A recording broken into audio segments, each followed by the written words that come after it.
Ivoiriennes, Ivoiriens, mes chers compatriotes, ce jeudi 7 août 2025, notre belle Côte d'Ivoire célèbre le 65e anniversaire de son accession à l'indépendance. Cette date, au-delà de sa portée historique, est toujours un moment privilégié pour se souvenir des idéaux et des valeurs qui ont fondé notre nation. L'unité, la paix, la solidarité et le travail. C'est l'héritage des pères fondateurs de notre pays qui ont rêvé d'une Côte d'Ivoire libre, fraternelle et prospère. 65 ans, c'est l'âge de la maturité, l'âge où une nation peut, avec fierté, mesurer son parcours, ses efforts, ses réussites et ses résiliences. Cet anniversaire est donc bien plus qu'une commémoration. C'est un moment de prise de conscience collective sur le chemin parcouru, une invitation à consolider les acquis et à se projeter dans le futur. Et c'est à Bouaké que nous avons choisi de célébrer cette édition hautement symbolique. Bouaké est une ville au cœur de notre histoire récente. Bouaké est une ville de douleur passée, mais surtout de renaissance, de rassemblement et de fraternité retrouvée.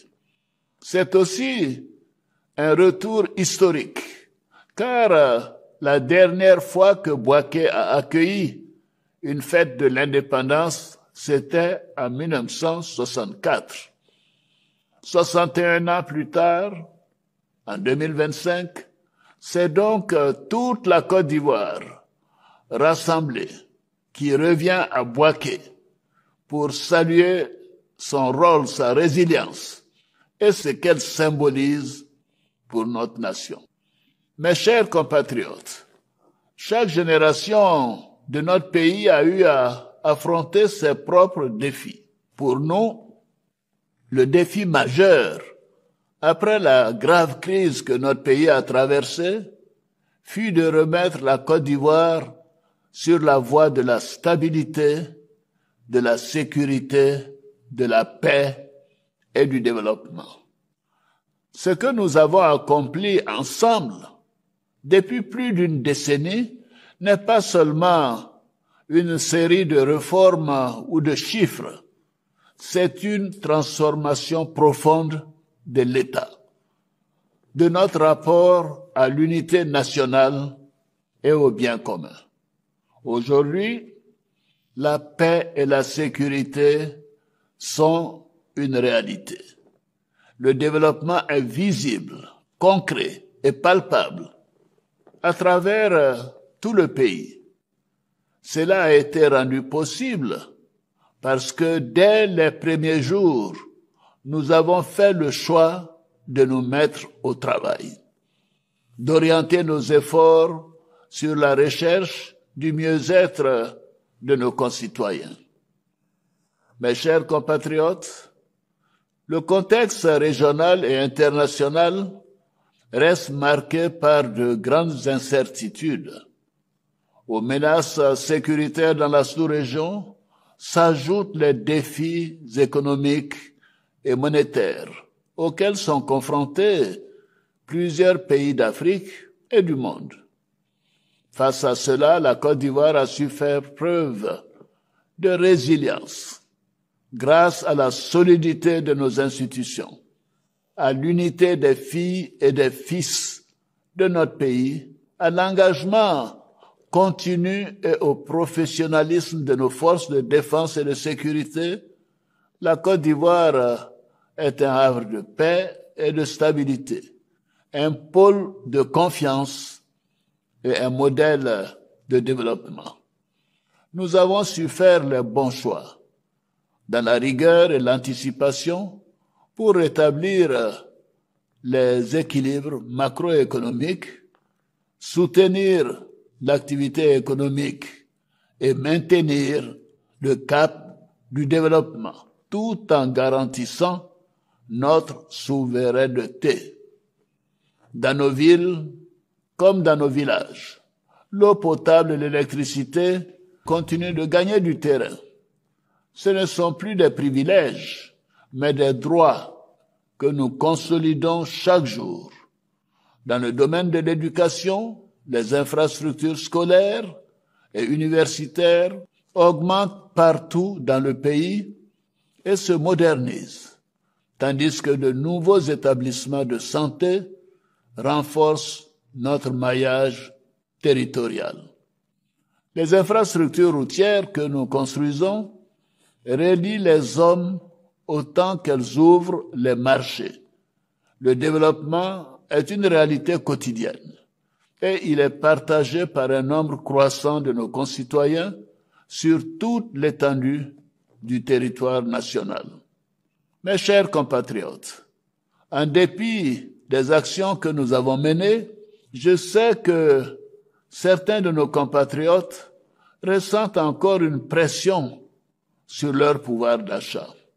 C'est pourquoi nous avons pris des mesures concrètes pour soulager les ménages, notamment en matière de contrôle des prix des produits de grande consommation, de revalorisation des salaires et de soutien à nos compatriotes les plus vulnérables à travers les filets sociaux notamment. Dans la continuité de cette dynamique et de notre engagement à faire des efforts chaque fois que nos finances publiques le permettent, j'ai décidé d'augmenter la prime exceptionnelle de fin d'année des fonctionnaires. Elle passera ainsi d'un tiers du salaire indiciel mensuel de base à 2/3 du salaire indiciaire mensuel de base en janvier 2026. Pour les retraités, elle passera d'un tiers de la pension mensuelle à 2/3 de celle-ci en septembre 2025. C'est une reconnaissance de l'action des fonctionnaires au service de l'État et de celle des retraités pour leur contribution, mais aussi et surtout un signe que la croissance doit être partagée. J'encourage le secteur privé à également faire un effort pour leurs employés. En ce qui concerne les femmes de Côte d'Ivoire, gardiennes de nos valeurs et moteurs silencieux de notre développement, la revalorisation des pensions, l'adoption du Code de la famille régulant le mariage, la filiation et les successions ou encore les réformes sur la représentation dans les fonctions électives sont autant de mesures qui traduisent notre engagement en faveur de leur épanouissement. Au-delà du cadre légal, nous avons œuvré à améliorer les conditions de vie de nos femmes et de nos filles. Ainsi, depuis sa création, le Fonds d'appui aux femmes de Côte d'Ivoire, le FAFSI, a bénéficié à plus de 420 000 femmes entrepreneurs dans toutes les régions de notre pays. Nous poursuivrons nos efforts pour permettre aux femmes de Côte d'Ivoire d'accéder à plus de ressources financières et de créer des activités génératrices de revenus. Jeunes de Côte d'Ivoire, vous êtes l'avenir de notre nation. Vous êtes une force créatrice, un moteur en mouvement que nous avons décidé d'accompagner avec ambition et constance. Nous avons multiplié les dispositifs pour que chaque jeune puisse, selon son talent ou sa volonté, trouver le chemin de la réussite.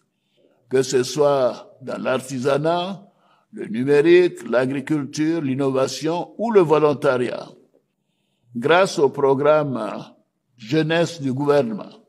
Plus d'1 million d'entre vous ont été impactés directement ces dernières années à travers le pays, dans la formation, l'insertion, l'engagement citoyen ou l'entrepreneuriat. Nous irons plus loin pour vous et avec vous, parce que le progrès de la Côte d'Ivoire doit être porté par tous. Mes chers compatriotes, au cours de ces dernières années, nous avons fait de l'excellence une priorité, que ce soit dans les sciences, les arts, la technologie ou le service public. Nous avons décidé d'encourager le mérite, de promouvoir les talents et de créer les conditions d'épanouissement pour nos élites de demain. Bâtir l'avenir, c'est aussi préserver notre histoire, nos traditions et notre patrimoine culturel. C'est pourquoi je me réjouis du retour d'ici la fin de l'année du tambour parleur Djidji Ayokwe, symbole ancestral du peuple Achan. Arraché il y a plus d'1 siècle, il revient enfin sur sa terre grâce à une diplomatie active. Mes chers compatriotes, la commémoration de l'indépendance de notre pays cette année, à l'instar de celle des années antérieures, est un fort moment d'union autour de notre chère nation et l'occasion de réaffirmer les valeurs de paix et de pardon qui la fondent. À cet égard, conformément aux prérogatives que me confère la Constitution, j'ai signé 2 décrets au titre de la justice.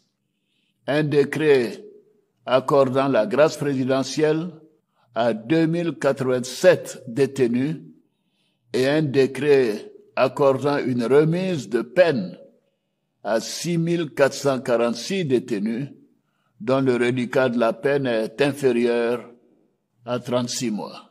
Ainsi, ce sont 8533 détenus de droit commun, condamnés pour des infractions mineures qui bénéficieront de ces mesures. Mes chers compatriotes, dans quelques semaines, vous serez appelés aux urnes pour l'élection présidentielle. Je tiens à nouveau à rassurer l'ensemble de nos compatriotes. Toutes les mesures ont été prises pour garantir un scrutin apaisé, sécurisé et démocratique.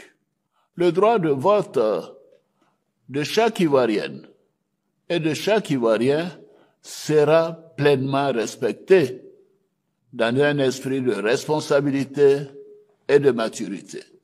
J'en appelle à la responsabilité de tous les acteurs de la vie politique, sociale et civile. Notre pays a montré sa capacité à relever tous les défis. Nous devons préserver nos importants acquis pour bâtir ensemble une nation solidaire, stable et prospère. À vous, habitants de Bouaké et de ses environs, je vous invite à venir nombreux au grand défilé militaire afin de partager ce grand moment de fierté nationale. Bonne fête de l'indépendance à toutes et à tous. Vive la République, vive la Côte d'Ivoire, que Dieu bénisse la Côte d'Ivoire.